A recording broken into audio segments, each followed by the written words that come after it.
بسم الله الرحمن الرحيم. ازيكم حبايب قلب؟ عاملين ايه؟ يا رب تكونوا بافضل صحة واحسن حال ان شاء الله. النهاردة روتين جديد كده، هو مش روتين، هنعمل شوية حاجات كده مع بعض جميلة وما هنقدرش نستغنى عنها ابدا. يعني من ضمن الحاجات دي القرص اللي هي البيتي الطرية دي، وكمان هنعمل الجبنة الحادقة بالمش وكده. من الحاجتين، يعني الحاجتين الاتنين، المش والجبنة القديمة والقرص وكده، دول حاجات مهمة قوي في كل بيت اليومين دول بالذات يعني. تتبص لها ان هي سهلة وبسيطة خالص، بس هم بصراحة من اهم الحاجات. انا اشتغلت بطريقة عشوائية، مش بمقادير ولا اي حاجة خالص يعني. انا هقول لكم كده بالتقريب. دول كده تقريبا 3 كيلو دقيق، ومعايا كيلو سمنة متسيح صافي، يعني اللي هو متسيح صافي كيلو والزيادة كمان. معايا كده صبعين 2 خميرة، حطيت عليهم شوية لبن رايب كده ودوبتهم كده مع بعض. اللبن الرايب ده انا مروباه. هحطه بقشطته بحاله بماله كده. مش هشيل وش القشطه بتاعه خالص. ومعايا سمسم ومعايا فانيليا ومعايا سكر ومعايا ملح ابيض. السمسم زي ما انت عايزه، في ناس بتحب القرص السكر بتاع السمسم بتاعها كتير شويه، ولا يعني الوسط، خلينا في الحاجه اللي هي بتبقى بالمعقول احلى، عشان بتبقى ايه، تبقى طالعه كده جميله وحلوه يعني. المهم عشان ما اطولش عليكم، انا دوبت كده شويه اللبن الرايبين مع الخميره البيره. طب ليه فانيليا في القرص البيت؟ القرص يعني الفانيليا بتخلي طعم العجين ريحته حلوه قوي قوي يعني، بالذات الفانيليا اللي هي البودر دي، مش الفانيليا اللي هي السايله. فعشان كده بحب ان انا احطها قوي.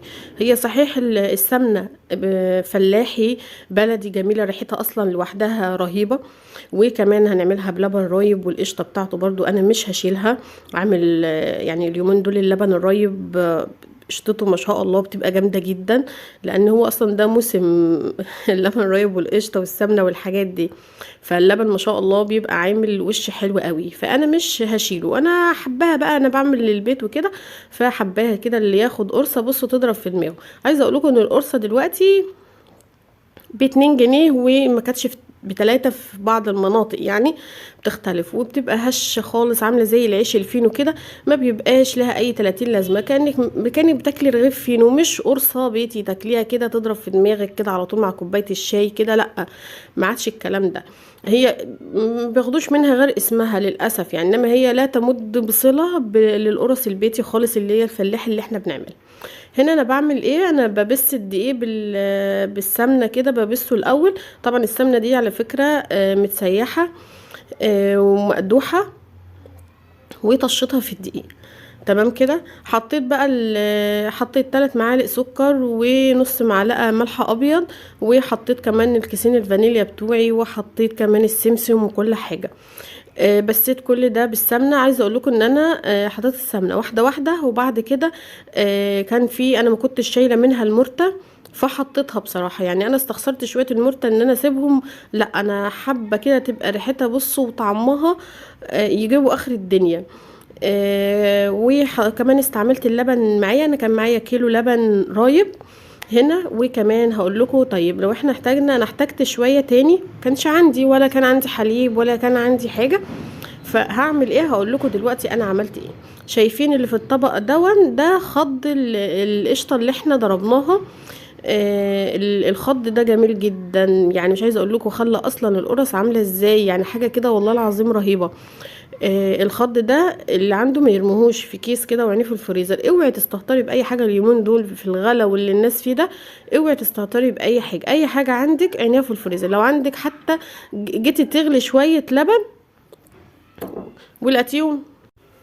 ولقيتيهم قاطعين ولا كده، اوعي ترميهم في كيس كده وعينهم في الفريزر. يعني انا بيحصل معايا كده، بروح عيناه كون شويه وبعمل بيهم القرص، بعمل بيهم اي حاجه، بيبقوا حلوين، بيبقوا بديل الزبادي مثلا. لو انا عايزه اجيب زبادي من بره ولا حاجه وما عنديش، شويه اللبن الرايبين دول هم اللي بيبقوا بيحلوا الازمه. تعملي منه حاجات كتيره جدا. الشرش ده بعمل منه حاجات. فعشان كده الشرش اللي طلع من القشطه، من صفيحه القشطه واحنا بنضربها، انا ما رميتوش، انا عينته في كيس بس. دول انا سبته بره، لان انا عامله الفيديو ده تاني يوم السمنه على طول، فعشان كده الشرش كان لسه بره. انا يعني الحمد لله اصلا هي ما طلعتش شرش كتير ولا حاجه، فانا ايه خدت شويه دوما كانوا شويه كمان يعني، عملوا نص كيس لبن كمان كده عينته في الفريزر وقت ما بحتاجه بلاقيه. زي مثلا بيفيض منك شوربه تعينها في الفريزر وقت ما تحتاج، مثلا ما فيش زفر ما فيش لحمه ما فيش حاجه، بس بتبقى عايزه تعملي اكل طبيخ عايزه تعملي حاجه، بتطلع شويه الشوربه دول تسخنهم على النار وتعملي احلى اكل. هي نفس الفكرة بالظبط. فاحنا بعد الغله ده الناس اللي بتستهتر بأي حاجة، لا ما تستهتريش دلوقتي بأي حاجة خالص، أي حاجة عندك عينيها. أنا هنا بقى لتيت العجينة كويس جدا، هدت حيلي طبعا. تنيت نلت فيها كده لحد بصوا ما بقت ناعمة جدا في ايدي، يعني اصلا هي العجينة بقت عاملة زي الملبن. كمان ايدي نظيفة خالص، سابت من العجينة سابت من ايدي والطبق نظيف، مش ماسكه في الطبق ولا اي حاجه، يعني العجينه بمعنى اصح لمت معايا كده. انا هنا يعني كنت في الصيف بسيبها ترتاح شويه، وبعد كده اقطع. ليه؟ لان العجينه بتعمل معايا في الصيف بسرعه جدا، يعني على ما بخلص اصلا بتبقى هي ارتفعت معايا. فطبعا انا لو سبتها في الجو الساقع التلج ده، عشان اسيبها بس تريح شويه وارجع تاني اقطعها واسيبها تريح شويه عشان افردها واجيب تاني مواويل كده، فهتاخد مني وقت كتير جدا، والنهار اصلا قصير قوي فمش هلحق. كده هنسويهم تاني يوم. فعشان كده انا قطعت على طول، وكمان قطعت الصاج كله مره واحده وبرجع افرده تاني. طب ليه الحركه دي؟ علشان اي عجينه في الدنيا بتيجي تقطعيها وتفرديها في نفس اللحظه ما بتفردش معاكي، بتلاقيها بتلم. انا طبعا مش عايزاها تلم، انا عايزاها افردها تتفرد زي ما انتوا شايفينها كده وتبقى ثابته. طبعا انت حباها بقى تخينه تبقى مليانه كده وملزلزه كده براحتك، حباها تبقى مفروده. انا بصراحه بحب الحاجه دايما تبقى وسط، مش اللي هي لا تخينه قوي تبقى اوفر، ولا ان هي تبقى رفيعه وناشفه كده مقدده محدش يعرف ياكل. خسارة يعني، احنا عاملين بسمنة بلدي وقشطة وحاجات كده مكلفين بمعنى اصح، فما بنبص الحاجة بتاعتنا. فخير الامور الوسط، نوسط كل حاجة بنعملها تبقى في الوسط كده معقولة وتبقى حلوة ولذيذة. انا هنا خلصت كل الكمية. عايزه اقول لكم ان انا حطيتهم كلهم على بعض وغطيتهم كده بمشمع وغطيتهم ببطانيه يعني، علشان يلحقوا يعني ايه يخمروا معايا او يرفعوا كده شويه معايا، عشان طبعا الجو ساقع جدا. تعالوا بقى اما اقول لكم هنعمل ايه في المش بتاعنا ده. انا كنت جايبه جبنه بيضه، بحب دايما ان انا ازود المش بتاعي واجيب له جبنه واجيب له كده. انتوا عارفين كيلو الجبنه ب70 جنيه دلوقتي. اه والله العظيم كيلو جبنه قديمه زي ده كده ب70 جنيه، جبنه بس من غير مش من غير حاجه.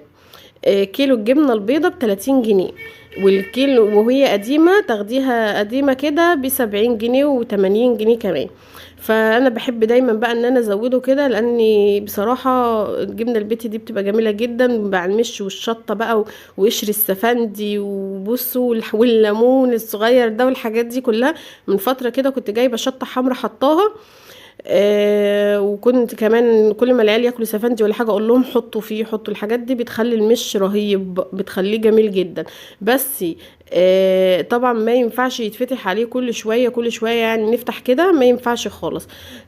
كمان انا هحط عشان انا زودت جبنه وزودت شويه شرش كده صغيرين، هحط شويه دواء. طيب الدواء ده فايدته ايه؟ ان بيخلي المش ما يدوتش، المش بتاعك يبقى عامل زي الزبدة كده وما يدوتش خالص، ما يبقاش فيه دود ولا سوس ولا اي حاجة من الحاجات اللي احنا بنبقى نلاقيها في المش عند ناس تانية كده يعني، او المتعارف عليه في المش المصري كله اصلا يقولك مش بدوده يعني. لا احنا مش عايزين الدود، احنا عايزين مش حلو كده بس ما يبقاش فيه لا الدود ولا السوس ولا الكلام ده خالص. انا ايه قلبت كده زي معلقة شاي كده على العجان الكبير ده. وكمان العجان ده كان مطرح برضو ضرب القشطه، انا سبت كل حاجه قلت عشان اعمل الجبنه وكده ويبقى ايه غسيل الحاجه كلها مره واحده. انا حطيت على العجان ده كله معلقه كده من بتاعه الشاي، وكمان رشيت رشه ايه خفيفه كده بين صوابعي كده في الجراد الاتنين، علشان يعني يبقى تحت كده، عشان انا مش عايزه يبقى فيه اي حشرات ولا اي حاجه يعني. طيب الدواء ده بيتجاب منين؟ من عند اي عطار اللي عايزه دواء للمش، ممكن يديك اللي هو الابيض اللي انا جبته دون، ممكن يديكي فيه بيبقى شطه وعلى حاجات كده، بس انا مش عايزه شطه تاني لان انا حاطه الشطه اللي انا حطاها دي حاميه جدا، فانا مش عايزه من اللي هو عليه شطه تاني. في كمان اللي هو بيبقى عامل زي العصيان الخشب كده، بيبقى عارفين انتوا القرفة اللي هي الخشب العيدان دي، في بيبقى زيها كده. يعني في كذا نوع، يعني شوفي انت حابه انهي حاجه وحطي منها. حلو قوي وبيخلي المشي حلو وبيحافظ عليه ومش بيخلي فيه دود ولا اي حاجه خالص. انا هنا بقى كنت خلاص يعني سخنت الفرن وبدات ان انا اسوي، بس الصاج سخن جدا، هو كان محتاج ان هو يبرد قبل ما اشيل، بس انا بصراحه كنت مستعجله. كنا خلاص يعني بقى عايزه اقول لكم كنا بقينا المغرب اصلا، فكنت خلاص يعني هنكت بمعنى اصح. فانا كنت كمان كنت خايفه قوي ان انا اسيبه، كنت سبت صاج قبل كده ولقيت القرص عرقانه كده مكانها، فانا ما حبيتش كده خالص. انا كنت بشيلها احطها في الملقه دي على طول وهي سخنة، واروح مغطياها والتاني احطه في الفرن كده. شايفين اصلا شكلها وشوف يعني والله العظيم لو كنتوا تشموا ريحتها رهيبة جدا وطعمها ملوش حل. القرص دي فعلا اللي يتقال عليها قرص بيتي فلاحي فلاحي، يعني احنا ما خلناش حاجة سمنة بلدي صافي، لا حطينا زيت ولا حطينا اي حاجة من الحاجات التانية.